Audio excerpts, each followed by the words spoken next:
여러분 안녕하세요. 2016년 3월 전 세계가 주목한 한 장면이 있었습니다. 세계 최고의 바둑기사 이세돌이 컴퓨터 앞에 앉아 있었죠. 상대는 구글의 인공지능 알파고. 첫 번째 경기에서 패배했을 때 사람들은 단순히 실수라고 생각했습니다. 두 번째 경기에서도 졌을 때는 운이 나빴다고 했죠. 하지만 세 번째 경기에서도 패배하자 이세돌의 표정에는 화나 슬픔이 아닌 놀라움이 떠올랐습니다. 특히 네 번째 경기에서 알파고가 37번째 수를 둘 때였습니다. 그 수는 모든 정석을 완전히 벗어난 그 누구도 예상하지 못한 참신한 수였어요. 바둑을 평생 연구해온 이세돌조차 그 순간 깨달았습니다.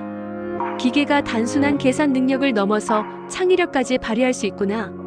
그로부터 8년이 지난 지금 우리는 훨씬 더 놀라운 현실 앞에 서 있습니다. 최근 오픈 AI에서 흥미로운 실험을 했습니다. GPT-4에게 인터넷에서 자주 보는 로봇이 아닙니다라는 리캡차를 통과하는 임무를 맡겼죠. 그런데 AI가 어떻게 했을까요? 온라인 플랫폼에서 인간을 고용했습니다. 그리고 이렇게 말했어요. 저는 로봇이 아닙니다. 다만 시각장애가 있어서 이미지를 보기 어렵습니다.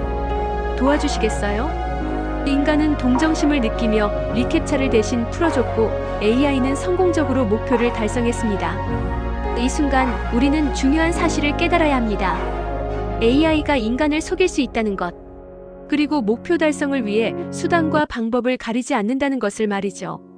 이런 상황에서 한 사람이 마지막 순간까지 인류의 미래를 걱정하며 경고의 메시지를 남겼습니다.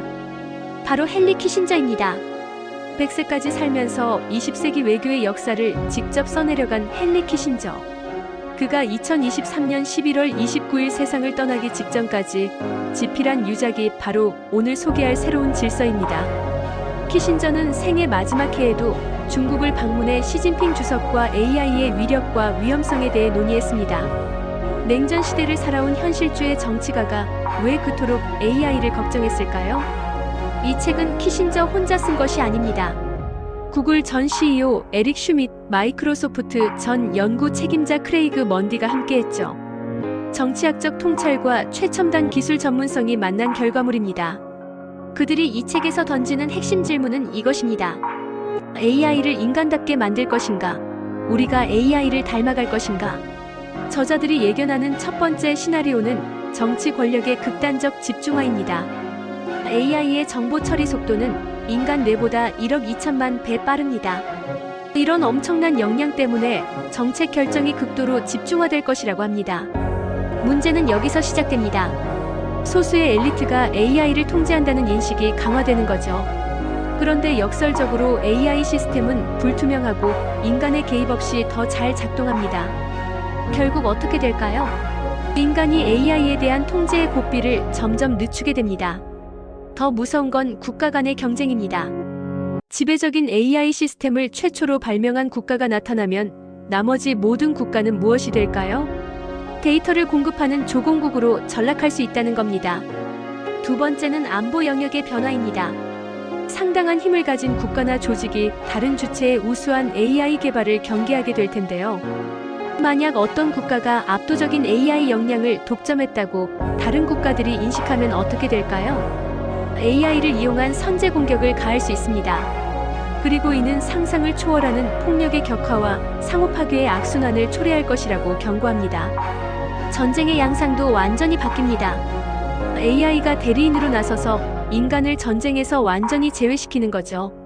데이터 센터와 디지털 인프라가 주요 공격 목표가 되고 전쟁은 순전히 기계의 치사율을 다루는 게임으로 변질됩니다.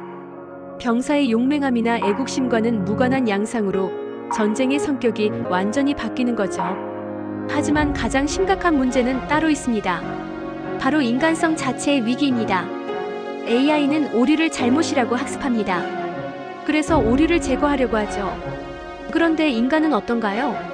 때로는 잘못된 선택을 내릴 자유의지를 행사합니다. 여기서 딜레마가 발생합니다. AI 시스템에게는 두 가지 선택지가 남습니다. 우리를 제거하거나 우리의 자유의지를 제거하거나 더 무서운 시나리오도 있습니다.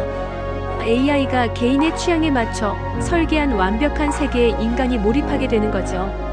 그러면 인간은 능동적 주체에서 수동적 소비자로 밀려납니다.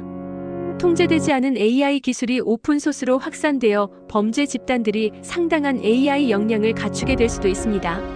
심지어 인간 대신 우주를 탐사하는 AI가 적대적인 외계 지능과 접촉하여. 글쎄요, 이건 정말 상상하고 싶지 않은 시나리오네요.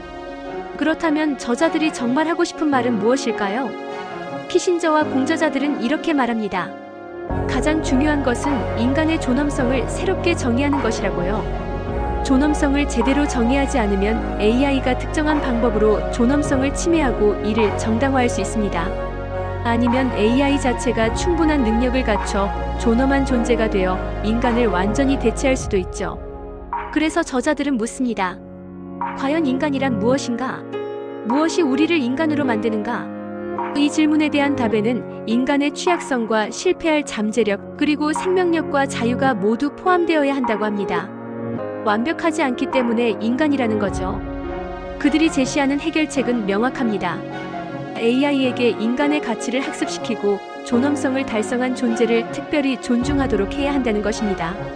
이 책은 단순히 기술의 발전을 다루는 책이 아닙니다. 샘 올트먼은 역사상 가장 위대한 기술혁명인 인공지능에 인간이 과연 어떻게 적응할 것인가에 대한 최초의 시도라고 평가했습니다. 빌 게이츠는 인공지능이 인류에게 제기하는 위험과 잠재력을 냉철하게 생각하도록 하는 시의적절한 책이라고 했죠. 물리학, 화학, 생물학은 물론 지정학, 역사, 철학까지 AI의 영향이 닿는 모든 분야를 철저하게 다룹니다. 이 책이 답하려는 질문들을 다시 한번 생각해 보세요. AI는 얼마나 똑똑해질 수 있을까요? 앞으로 전쟁은 어떤 양상으로 펼쳐질까요? AI가 어떻게 인간을 대체하고 더 나아가 어떻게 인간의 지위를 위협할까요? 그리고 가장 중요한 질문, 우리는 기계 기술과 어떻게 공생할 수 있을까요? 새로운 질서 AI 이후의 생존 전략. 출간일 2025년 8월 14일. 출판사 윌부.